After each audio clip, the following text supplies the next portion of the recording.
बौद्धों को इतनी सदियों में भी समझ में नहीं आया कि दुनिया शक्ति का सम्मान करती है, साथ देती है, बाकी सब कोरी बातें हैं, इसीलिए आज भी दलित हैं। आगे भी जब तक समझ में नहीं आएगा दलित ही बने रहेंगे, चाहे कितनी भी अच्छी बातें कहते सुनते रहे। अगर बौद्ध धर्म के नाम पर आप ज्ञानी व्यापारी योद्धा बनने की जगह भेड़ बकरी बनने की ट्रेनिंग ले रहे हो तो आपकी कुर्बानी या दलितीकरण निश्चित है।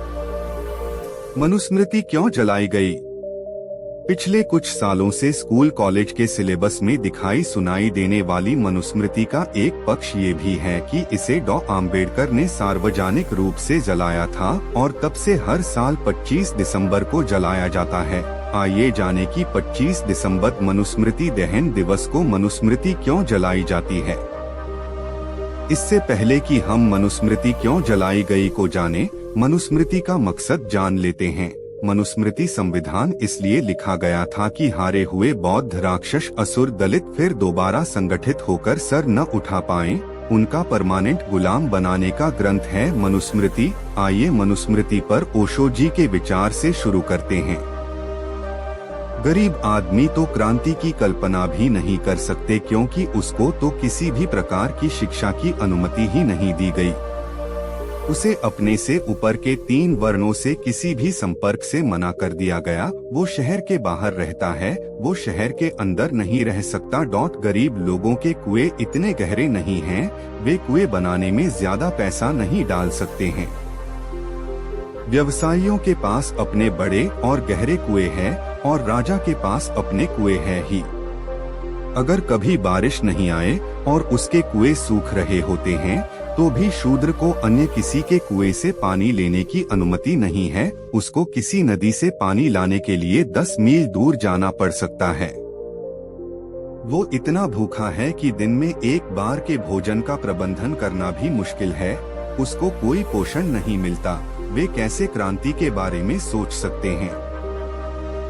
वह यह जानता है कि यही उसकी किस्मत है। पुजारी ने उनको यही बताया है, यही उनकी मानसिकता में जड़ कर गया है। ईश्वर ने आपको अपने पर भरोसा दिखाने का मौका दे दिया है। यह गरीबी कुछ भी नहीं है, यह कुछ वर्षों के लिए ही है। आप वफादार रह सकते हैं तो आपको महान फल मिलेगा। तो एक तरफ तो पुजारी किसी भी परिवर्तन के खिलाफ उन्हें ये उपदेश देता जाता है और दूसरी तरफ वे परिवर्तन कर भी नहीं सकते क्योंकि वे कुपोषण का शिकार हैं। और आपके लिए एक बात समझने की है कि कुपोषित व्यक्ति बुद्धि बल खो देता है। बुद्धि बल वही खिलता है जहां वो सब कुछ होता है जिसकी शरीर को जरूरत है। इतना ही नहीं, इसके साथ साथ कुछ और भी चाहिए। ये जो कुछ और है यही तो बुद्धि हो जाता है। बुद्धि एक लग्जरी है। एक दिन में केवल एक बार भोजन करने वाला व्यक्ति के पास कुछ भी नहीं है। बुद्धि विकसित करने के लिए उसके पास कोई ऊर्जा नहीं है। यह बुद्धिजीवी वर्ग है जो विचारों, नए दर्शन, जीवन के नए तरीके, भविष्य के लिए नए सपने बनाता है।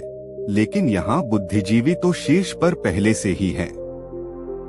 वास्तव में भारत में जबरदस्त महत्व का काम किया गया है। विश्व का कोई अन्य देश इतना सक्षम नहीं है कि इस तरह के किसी वैज्ञानिक तरीके से यथास्थिति बनाए रखें। और आप हैरान होंगे, ये एक आदमी ने किया, वो मनु था। हजारों साल बाद उसके सूत्र अभी भी वास्तव में वैसे के वैसे पालन किए जा रहे हैं। जिस महापुरुष ने अपने ग्रंथों को रखने के लिए राजगृह जैसा विशाल भवन बनवाया था, उसी ने 25 दिसंबर 1927 के दिन एक पुस्तक जला दी थी।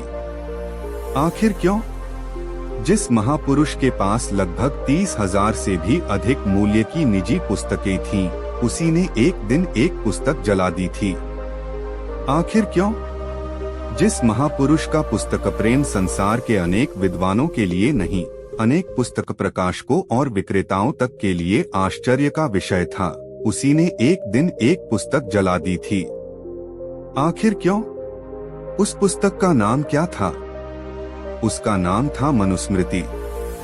आइए हम जाने कि वह क्यों जलाई गई। इस पुस्तक में ऐसा हलाहल विष भरा है कि जिसके चलते इस देश में कभी राष्ट्रीय एकीकरण का पौधा कभी पुष्पित और पल्लवित नहीं हो सकता। वैसे तो इस पुस्तक में सृष्टि की उत्पत्ति की जानकारी भी दी गई है, लेकिन असलियत यह सब अज्ञानी मन के तुतलाने से अधिक कुछ भी नहीं है।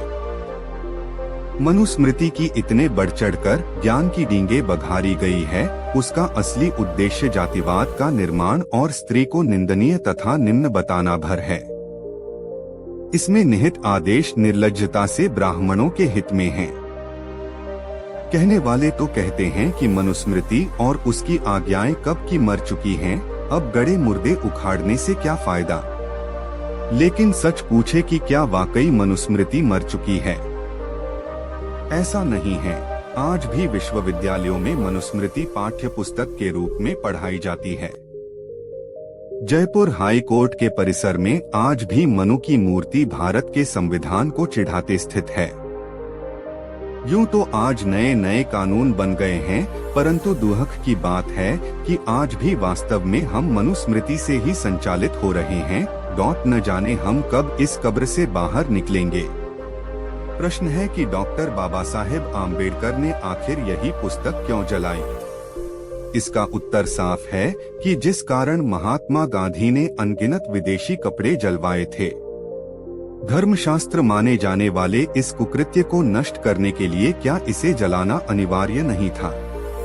कहने वाले कहते हैं कि आज मनुस्मृति को कौन जानता और मानता है, इसलिए अब मनुस्मृति पर हाथ धोकर पढ़ने से क्या फायदा, यह एक मरे हुए सांप को मारना है।